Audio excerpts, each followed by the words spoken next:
लोकमान्य टिळकांची आज 103वी पुण्यतिथी आहे. देशाला अनेक महानायक देण्याच्या महाराष्ट्राच्या भूमीला मी कोटी कोटी वंदन करते.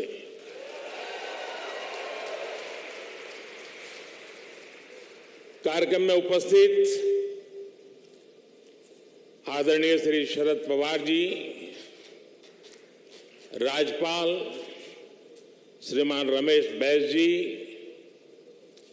महाराष्ट्र के मुख्यमंत्री श्रीमान एकनाथ शिंदे जी, उप मुख्यमंत्री श्रीमान देवेंद्र फडणवीस जी, उप मुख्यमंत्री श्रीमान अजीत पवार जी,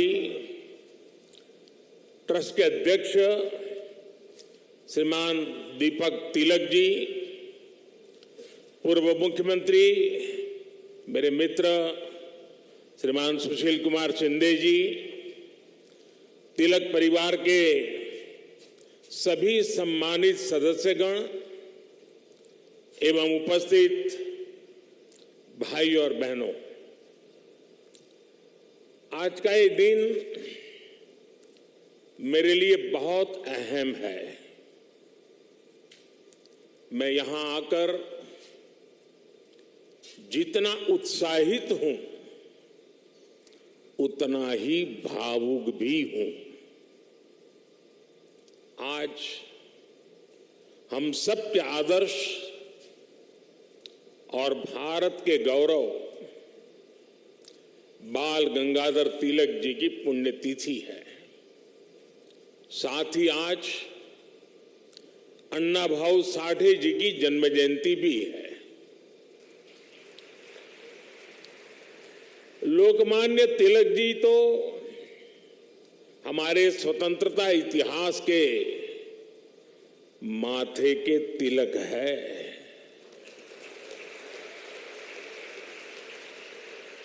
साथ ही अन्ना भाऊ ने भी समाज सुधार के लिए जो योगदान दिया वह अप्रतिम है, असाधारण है. मैं इन दोनों ही महापुरुषों के चरणों में श्रद्धापूर्वक नमन करता हूं.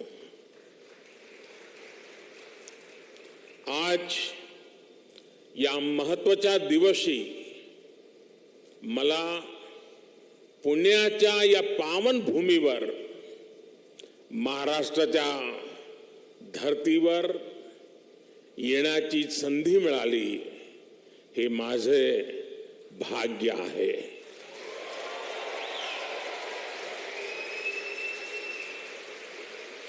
ये पुण्यभूमि छत्रपति शिवाजी महाराज की धरती है. ये चाफेकर बंधुओं की पवित्र धरती है. इस धरती से ज्योतिबा फुले, सावित्रीबाई फुले की प्रेरणाएं और आदर्श जुड़े हैं. अभी कुछ ही देर पहले मैंने दगड़ू सेठ मंदिर में गणपति जी का आशीर्वाद भी लिया.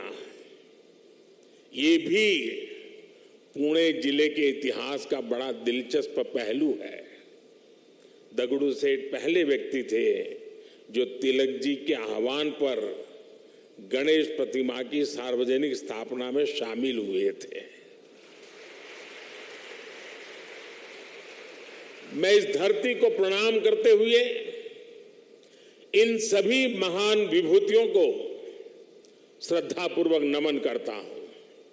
साथियों, आज पुणे में आप सबके बीच मुझे जो सम्मान मिला है ये मेरे जीवन का एक अविस्मरणीय अनुभव है. जो जगह, जो संस्था सीधे तिलक जी से जुड़ी रही हो उसके द्वारा लोकमान्य तिलक नेशनल अवार्ड मिलना मेरे लिए सौभाग्य की बात है। मैं इस सम्मान के लिए हिंद स्वराज संघ का और आप सभी का पूरी विनम्रता के साथ हृदय से आभार व्यक्त करता हूं। और मैं ये भी कहना चाहूंगा, अगर ऊपर ऊपर से थोड़ा नजर करें तो हमारे देश में काशी और पुणे दोनों की एक विशेष पहचान है। विद्वत्ता यहां पर चिरंजीव है, अमरत्व को प्राप्त हुई है।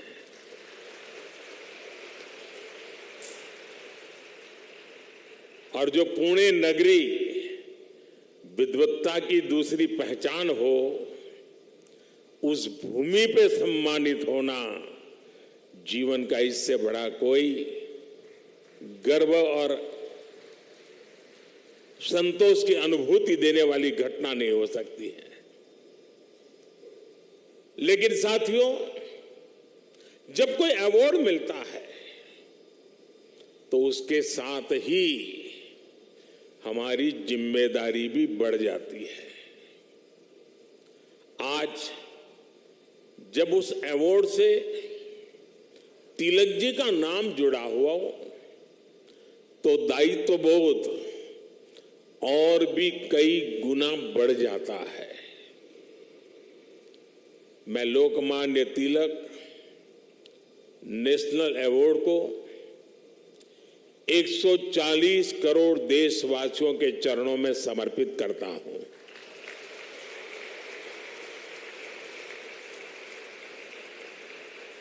मैं देशवासियों को विश्वास भी दिलाता हूं कि उनकी सेवा में, उनकी आशाओं अपेक्षाओं की पूर्ति में कोई कोर कसर बाकी नहीं छोड़ूंगा। जिनके नाम में गंगाधर हो, उनके नाम पर मिले इस अवार्ड के साथ जो धनराशि मुझे दी गई है वो भी गंगा जी को समर्पित कर रहा हूं। मैंने पुरस्कार राशि नमामि गंगे परियोजना के लिए दान देने का निर्णय लिया है। साथियों, भारत की आजादी में लोकमान्य तिलक की भूमिका को, उनके योगदान को कुछ घटनाओं और शब्दों में नहीं समेटा जा सकता है। तिलक जी के समय और उनके बाद की स्वतंत्रता संग्राम से जुड़ी जो भी घटनाएं और आंदोलन हुए, उस दौर में जो भी क्रांतिकारी और नेता हुए, तिलक जी की छाप सब पर थी, हर जगह थी। इसलिए खुद अंग्रेजों को भी तिलक जी को the father of the Indian unrest कहना पड़ा था। तिलक जी ने भारत के स्वतंत्रता आंदोलन की पूरी दिशा ही बदल दी थी। जब अंग्रेज कहते थे कि भारतवासी देश चलाने के लायक नहीं है, तब लोकमान्य तिलक ने कहा कि स्वराज्य हमारा जन्मसिद्ध अधिकार है। अंग्रेजों ने धारणा बनाई थी कि भारत की आस्था, संस्कृति, मान्यताएं, ये सब पिछड़ेपन का प्रतीक है। लेकिन तिलक जी ने इसे भी गलत साबित किया। इसलिए भारत के जनमानस ने न केवल खुद आगे आकर तिलक जी को लोकमान्यता दी, बल्कि लोकमान्य का खिताब भी दिया। और जैसा अभी दीपक जी ने बताया, स्वयं महात्मा गांधी ने उन्हें आधुनिक भारत का निर्माता भी कहा। हम कल्पना कर सकते हैं कि तिलक जी का चिंतन कितना व्यापक रहा होगा, उनका विजन कितना दूरदर्शी रहा होगा। साथियों, एक महान नेता वो होता है जो एक बड़े लक्ष्य के लिए न केवल खुद को समर्पित करता है, बल्कि उस लक्ष्य की प्राप्ति के लिए संस्थाएं और व्यवस्थाएं भी तैयार करता है। इसके लिए हमें सबको साथ लेकर आगे बढ़ना होता है, सबके विश्वास को आगे बढ़ाना होता है। लोकमान्य तिलक के जीवन में हमें ये सारी खूबियां दिखती हैं। उन्होंने अंग्रेजों ने जब उन्हें जेल में डाला, उन पर अत्याचार हुए, उन्होंने आजादी के लिए त्याग और बलिदान की पराकाष्ठा की, लेकिन साथ ही उन्होंने टीम स्पिरिट के, सहभाग और सहयोग के अनुकरणीय उदाहरण भी पेश किए। लाला लाजपत राय और बिपिन चंद्र पाल के साथ उनका विश्वास, उनकी आत्मीयता भारतीय स्वतंत्रता संग्राम का स्वर्णिम अध्याय है। आज भी जब बात होती है तो लाल, बाल, पाल के तीनों नाम एक त्रिशक्ति के रूप में याद किए जाते हैं। तिलक जी ने उस समय आजादी की आवाज को बुलंद करने के लिए पत्रकारिता और अखबार की अहमियत को भी समझा। अंग्रेजी में तिलक जी ने, जैसा शरद राव ने कहा, द मराठा साप्ताहिक शुरू किया। मराठी में गोपाल गणेश अगरकर और विष्णु शास्त्री चिपलुंकर जी के साथ मिलकर उन्होंने केसरी अखबार शुरू किया। 140 से भी ज्यादा समय से केसरी अनवरत आज भी महाराष्ट्र में छपता है, लोगों के बीच पढ़ा जाता है। ये इस बात का सबूत है कि तिलक जी ने कितनी मजबूत नींव पर संस्थाओं का निर्माण किया था। साथियों, संस्थाओं की तरह लोकमान्य तिलक ने परंपराओं को भी पोषित किया। उन्होंने समाज को जोड़ने के लिए सार्वजनिक गणपति महोत्सव की नींव डाली। उन्होंने छत्रपति शिवाजी महाराज के साहस और आदर्शों की ऊर्जा से समाज को भरने के लिए शिव जयंती का आयोजन शुरू किया। ये आयोजन भारत को सांस्कृतिक सूत्र में पिरोने के अभियान भी थे और इनमें पूर्ण स्वराज की संपूर्ण संकल्पना भी थी। यही भारत की समाज व्यवस्था की खासियत रही है। भारत ने हमेशा ऐसे नेतृत्व को जन्म दिया है जिसने आजादी जैसे बड़े लक्ष्यों के लिए भी संघर्ष किया और सामाजिक बुराइयों के खिलाफ नई दिशा भी दिखाई।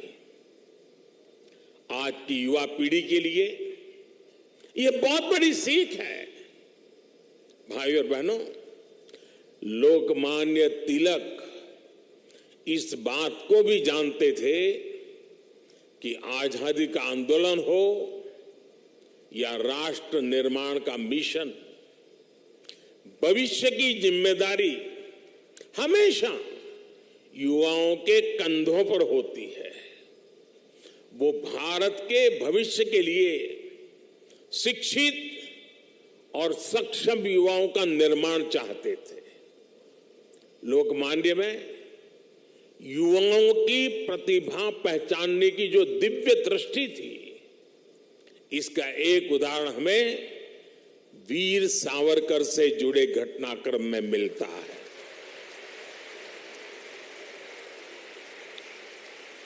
उस समय सावरकर जी युवा थे। तिलक जी ने उनकी क्षमता को पहचाना। वो चाहते थे कि सावरकर बाहर जाकर अच्छी पढ़ाई करें और वापस आकर आजादी के लिए काम करें। ब्रिटेन में श्यामजी कृष्ण वर्मा ऐसे ही युवाओं को अवसर देने के लिए 2 स्कॉलरशिप चलाते थे। एक स्कॉलरशिप का नाम था छत्रपति शिवाजी स्कॉलरशिप और दूसरी स्कॉलरशिप का नाम था महाराणा प्रताप स्कॉलरशिप। वीर सावरकर के लिए तिलक जी ने श्यामजी कृष्ण वर्मा से सिफारिश की थी। इसका लाभ लेकर वो लंदन में बैरिस्टर बन सके। ऐसे कितने ही युवाओं को तिलक जी ने तैयार किया। पुणे में new English school, Deccan education society और फर्ग्यूसन कॉलेज जैसे संस्थानों, उसकी स्थापना उनके इसी विजन का हिस्सा है। इन संस्थाओं से ऐसे कितने ही युवा निकले जिन्होंने तिलक जी के मिशन को आगे बढ़ाया, राष्ट्र निर्माण में अपनी भूमिका निभाई। व्यवस्था निर्माण से संस्था निर्माण, संस्था निर्माण से व्यक्ति निर्माण और व्यक्ति निर्माण से राष्ट्र निर्माण, ये विजन राष्ट्र के भविष्य के लिए रोड मैप की तरह होता है। इसी रोड मैप को आज देश प्रभावी ढंग से फॉलो कर रहा है। साथियों, वैसे तो तिलक जी पूरे भारत के लोकमान्य नेता है, लेकिन जैसे पुणे और महाराष्ट्र के लोगों के लिए उनका एक अलग स्थान है, वैसा ही रिश्ता गुजरात के लोगों का भी उनके साथ है। मैं आज इस विशेष अवसर पर मैं उन बातों को भी याद कर रहा हूं। स्वतंत्रता संग्राम के समय वो करीब 1.5 महीने अहमदाबाद साबरमती जेल में रहे थे। इसके बाद 1916 में तिलक जी अहमदाबाद आए और आपको जानकर के खुशी होगी, उस समय जब अंग्रेजों की पूरी तरह जुल्म चलते थे, अहमदाबाद में तिलक जी के स्वागत में और उनको सुनने के लिए उस जमाने में 40,000 से ज्यादा लोग उनका स्वागत करने के लिए आए थे। और खुशी की बात यह है कि उनको सुनने के लिए उस समय ऑडियंस में सरदार वल्लभ भाई पटेल भी थे। उनके भाषण ने सरदार साहब के मन में एक अलग ही छाप छोड़ी। बाद में सरदार पटेल अहमदाबाद नगर पालिका के प्रेसिडेंट बने, म्युनिसिपैलिटी के प्रेसिडेंट बने। और आप देखिए उस समय के व्यक्तित्व की सोच कैसी होती थी। उन्होंने अहमदाबाद में तिलक जी की मूर्ति लगाने का फैसला किया। और सिर्फ मूर्ति लगाने का फैसला किया नहीं, उनके निर्णय में भी सरदार साहब की लौह पुरुष की पहचान मिलती है। सरदार साहब ने जो जगह चुनी वो जगह थी विक्टोरिया गार्डन। अंग्रेजों ने रानी विक्टोरिया की हीरक जयंती मनाने के लिए अहमदाबाद में 1897 में 1897 में विक्टोरिया गार्डन का निर्माण किया था। यानी ब्रिटिश महारानी के नाम पर बने पार्क में उनकी छाती पर सरदार पटेल ने इतने बड़े क्रांतिकारी लोकमान्य तिलक की मूर्ति लगाने का फैसला कर लिया।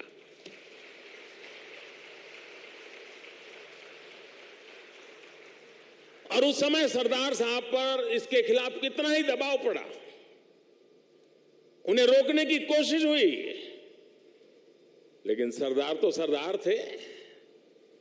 सरदार ने कह दिया वो अपना पद छोड़ देना पसंद करेंगे, लेकिन मूर्ति तो वहीं पर लगेगी। और वो मूर्ति बनी और 1929 में उसका लोकार्पण महात्मा गांधी ने किया। अहमदाबाद में रहते हुए मुझे कितनी ही बार उस पवित्र स्थान पर जाने का मौका मिला है और तिलक जी की प्रतिमा के सामने सर झुकाने का अवसर मिला है। वो एक अद्भुत मूर्ति है जिसमें तिलक जी विश्राम मुद्रा में बैठे हुए हैं। ऐसा लगता है जैसे वो स्वतंत्र भारत के उज्जवल भविष्य की ओर देख रहे हैं। आप कल्पना करिए, गुलामी के दौर में भी सरदार साहब ने अपने देश के सपूत के सम्मान में पूरी अंग्रेजी हुकूमत को चुनौती दे दी थी। और आज की स्थिति देखिए, अगर आज हम किसी एक सड़क का नाम भी किसी विदेशी आक्रांता की जगह कर बदलकर भारतीय विभूति पर रखते हैं तो कुछ लोग उस पर हल्ला मचाने लग जाते हैं।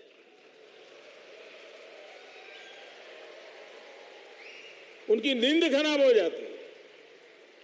साथियों, ऐसा कितना ही कुछ है जो हम लोकमान्य तिलक के जीवन से सीख सकते हैं। लोकमान्य तिलक गीता में निष्ठा रखने वाले व्यक्ति थे। वो गीता के कर्मयोग को जीने वाले व्यक्ति थे। अंग्रेजों ने उन्हें रोकने के लिए उन्हें भारत के दूर पूरब में मांडले की जेल में डाल दिया, लेकिन वहां भी तिलक जी ने गीता का अपना अध्ययन जारी रखा। उन्होंने देश को हर चुनौती से पार पाने के लिए गीता रहस्य के जरिए कर्मयोग की सहज समझ दी, कर्म की ताकत से परिचित करवाया। साथियों, बाल गंगाधर तिलक जी के व्यक्तित्व के एक और पहलू की तरफ मैं आज देश के युवा पीढ़ी का ध्यान आकर्षित करना चाहता हूं। तिलक जी की एक बड़ी विशेषता थी कि वो लोगों को खुद पर विश्वास करने के बड़े आग्रही थे और करना सिखाते थे। वो उन्हें आत्मविश्वास से भर देते थे। पिछली शताब्दी में जब लोगों के मन में ये बात बैठ गई थी कि भारत गुलामी की बेड़ियां नहीं तोड़ सकता, तिलक जी ने लोगों को आजादी का विश्वास दिया। उन्हें हमारे इतिहास पर विश्वास था, उन्हें हमारी संस्कृति पर विश्वास था, उन्हें अपने लोगों पर विश्वास था, उन्हें हमारे श्रमिकों उद्यमियों पर विश्वास था, उन्हें भारत के सामर्थ्य पर विश्वास था। भारत की बात आते ही कहा जाता था यहां के लोग ऐसे ही हैं, हमारा कुछ नहीं हो सकता।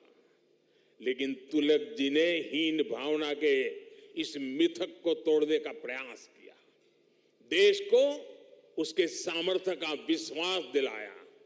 साथियों, अविश्वास के वातावरण में देश का विकास संभव नहीं होता। कल मैं देख रहा था, पुणे के ही एक सज्जन श्रीमान मनोज पोचाट जी ने मुझे एक ट्वीट किया है। उन्होंने मुझे 10 साल पहले की मेरी पुणे यात्रा को याद दिलाया है। उस समय जिस फर्ग्यूसन कॉलेज की तिलक जी ने स्थापना की थी, उसमें मैंने तब के भारत में ट्रस्ट डेफिसिट की बात की थी। अब मनोज जी ने मुझे आग्रह किया है कि मैं ट्रस्ट डेफिसिट से ट्रस्ट सरप्लस तक की देश की यात्रा के बारे में बात करूं। मैं मनोज जी का आभार व्यक्त करूंगा कि उन्होंने इस अहम विषय को उठाया है। भाई और बहनों, आज भारत में ट्रस्ट सरप्लस पॉलिसी में भी दिखाई देता है और देशवासियों के परिश्रम में भी झलकता है। बीते 9 वर्षों में भारत के लोगों ने बड़े बड़े बदलावों की नींव रखी, बड़े बड़े परिवर्तन करके दिखाए।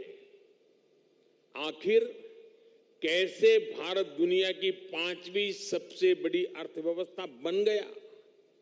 ये भारत के लोग ही हैं जिन्होंने ये करके दिखाया। आज देश हर क्षेत्र में अपने आप पर भरोसा कर रहा है और अपने नागरिकों पर भी भरोसा कर रहा है। कोरोना के संकट काल में भारत ने अपने वैज्ञानिकों पर विश्वास किया और उन्होंने मेड इन इंडिया वैक्सीन बनाकर दिखाई और पुणे ने भी उसमें बड़ी भूमिका निभाई। हम आत्मनिर्भर